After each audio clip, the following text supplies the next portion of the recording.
Journaliste française, Catherine Berthillier a réussi à pénétrer dans ce pays et à en remporter des images rares. Toutes témoignent de la folie d'un régime et de la terreur dans laquelle vit tout un peuple. Nous la retrouverons tout à l'heure. Regardez d'abord son carnet de route, Turkménistan, au pays des ténèbres.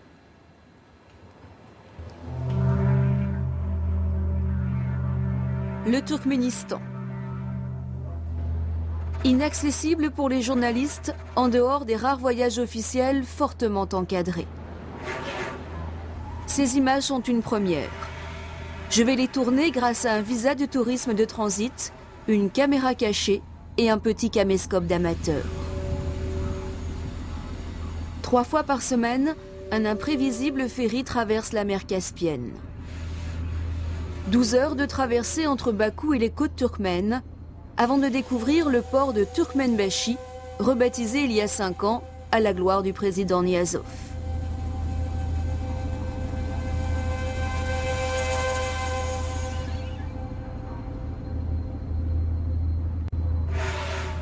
Je n'ai pas encore posé le pied à terre, l'équipage me fait signe de ne pas filmer.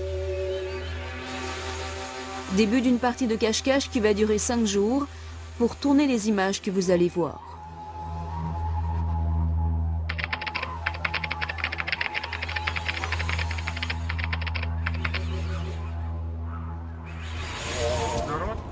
Me voilà enfin sur le territoire turkmène. Première rencontre avec Kurban, le seul à bien vouloir m'accompagner. Les risques qu'il prend sont énormes et il le sait.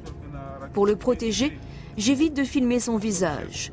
Je ne sais pas encore que cette précaution sera inutile. Je ne sais pas encore qu'en m'aidant à faire mon métier, le pire l'attend. Impossible de se déplacer sur le territoire sans autorisation. Grâce à sa licence de chauffeur de taxi, Kurban est autorisé à transporter des touristes étrangers. Mes bagages vont être régulièrement vérifiés, heureusement sommairement. Ces images sont bien évidemment tournées en caméra cachée. Tous les déplacements sur le territoire turkmène sont consignés dans des cahiers.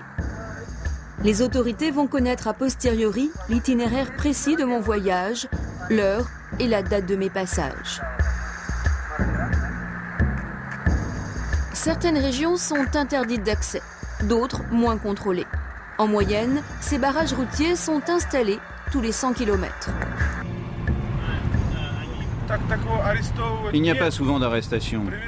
C'est plutôt un moyen pour les agents de l'ex-KGB et les soldats de marquer leur territoire et de faire peur aux gens. Quand on oublie nous laisser passer à la maison, on est parfois obligé de retourner les chercher.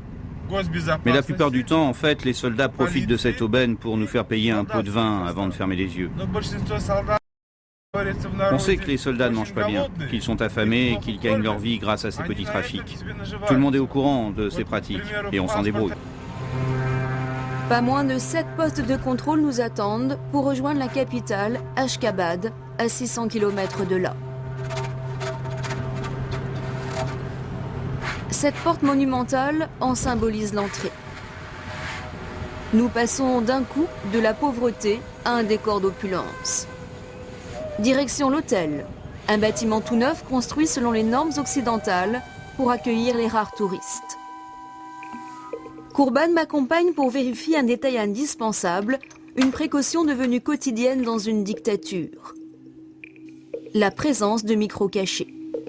On en trouve partout, mais surtout dans les chambres d'hôtel, les restaurants et les lieux fréquentés par les étrangers.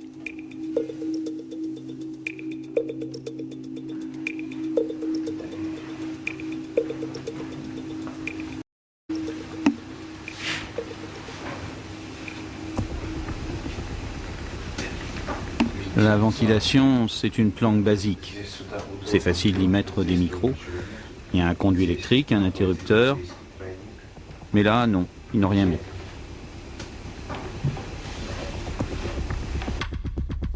La pose de micro coûte cher. Elle n'est pas systématique dans les hôtels de seconde catégorie. Après une inspection méticuleuse, Kurban ne trouve rien de suspect. Les écoutes sont gérées par un système très performant mis en place par la firme allemande Siemens, selon nos sources. Tous les dignitaires du régime le savent et s'en méfient.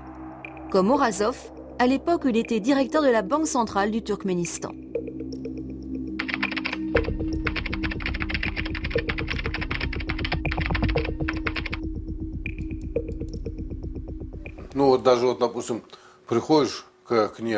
Je participais souvent à des réunions sans Niazov. Quand j'arrivais chez lui, il me disait parfois « Pourquoi t'as dit ça à cette réunion? T'aurais pas dû traiter cette personne de tous les noms. » Comment aurait-il pu savoir ce qu'il s'était passé sans utiliser le système d'écoute qu'il a fait installer? Il l'utilise tout le temps. Première visite avec Kourban, le centre-ville de la capitale. Niazov l'a décidé, Ashgabat sera l'une des plus belles villes au monde. Du marbre, de l'or, des palais, des arches, des fontaines. Étrange mélange de style gréco-romain, ottoman ou classique à la française, en plein désert.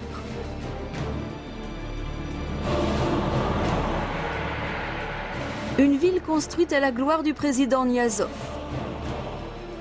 Pas une place, pas un carrefour, pas un bâtiment sans son portrait ou sa photo. De toutes les tailles, sur tous les supports, de toutes les couleurs.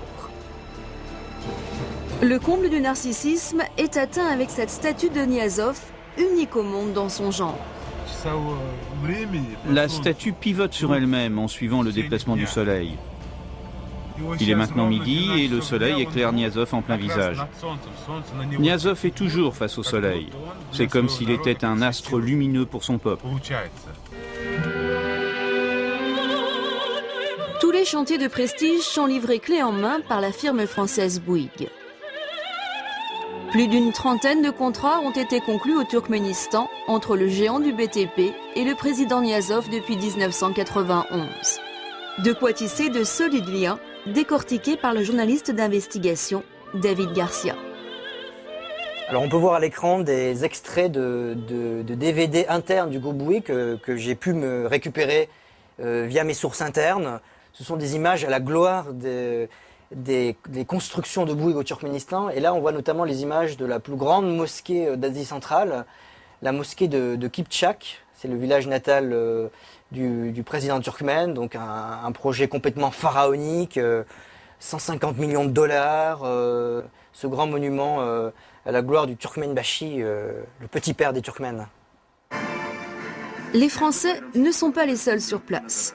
Tous les grands groupes internationaux comme la Deutsche Bank, Daimler Chrysler, Boeing, Siemens et bien d'autres se battent pour avoir leur part de gâteau. Niazov est l'un des dirigeants les plus courtisés de la planète. C'est aussi l'un des 10 plus corrompus au monde, selon l'ONG Transparency International. Un journaliste turkmène proche des hommes d'affaires connaît bien ces pratiques. Chaque rendez-vous avec Niazov vous coûte 50 000 $ pour 20 minutes maximum. Quand on entre dans son bureau, c'est comme jouer au loto. On sait qu'on peut tout perdre, comme on peut remporter le gros lot. Ces 50 000 $ peuvent vous rapporter 50 millions de dollars si on arrive à signer un contrat. Et c'est comme ça que ça se passe pour tous les contrats commerciaux. Niazov est riche, très riche. Le Turkménistan est le 4e producteur mondial de gaz, la 5e réserve de la planète. Plus de 5 milliards de dollars de revenus par an, dont 70% qui partent directement sur les comptes personnels du président Niazov. Une immense richesse qui permet à Niazov de passer pour généreux aux yeux de son peuple. L'eau, l'électricité et le gaz sont gratuits. Mais 58% de la population vit en dessous du seuil de pauvreté et le niveau de vie ne cesse de se dégrader. Niazov a diminué les retraites de 30 à 50%. Et dans certains cas, il les a même carrément supprimées. Ça fait évidemment beaucoup de mécontents dans la population. Et pas seulement chez les personnes âgées. Ici, le taux de chômage est tel qu'un grand nombre de familles ne vivent que sur la retraite des grands-parents. Alors sans cette source de revenus, ça devient vraiment très difficile de vivre.